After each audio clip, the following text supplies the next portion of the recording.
तौहीद की अमानत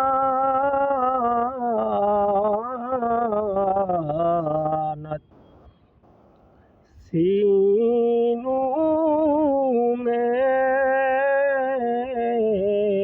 है हमारे, आसान ही मिटाना नामो निशान हमारा। আল্লাহ পাক রব্বুল আলামিন তোমাকে আমাকে এই মজলিসে যে আনলেন, এই মজলিসটার অনেক দাম, অনেক ফজিলত, অনেক গুরুত্বপূর্ণ।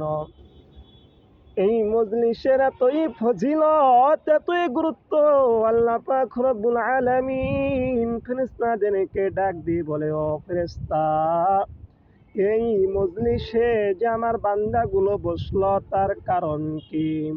ফেরেশতারা বলে, আল্লাহ, এই বান্দাগুলো আপনাকে মহাব্বত করে, আপনাকে স্মরণ করে।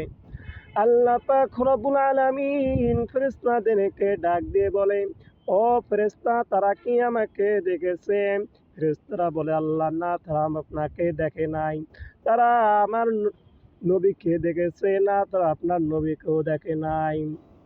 তারা জিবরাইলকে দেখেছে, মিকাইলকে দেখেছে, ইসরাফিলকে দেখেছে, আজরাইলকে দেখেছে।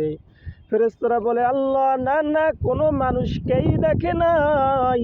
আল্লাহ পাক রব্বুল আলামিন বলেন, ও ফেরেশতা, এই বান্দাগুলো যে আমাকে এত মহাব্বত করে, ভালোবাসে, যে বান্দাগুলো আমাকে দেখলো না, আমার নবীকে দেখলো না, তারপরও এত মহাব্বত করে, আমি ওই বান্দাগুলো অনেক মহাব্বত করি, ভালোবাসি। এই মজলিসের এতই দাম, এতই ফজিলত, কারণ যেখানে কোরআনের আলোচনা করা হয়, হাদিসের আলোচনা করা হয়, ওই স্থানটা অনেক দামি হয়ে যায়।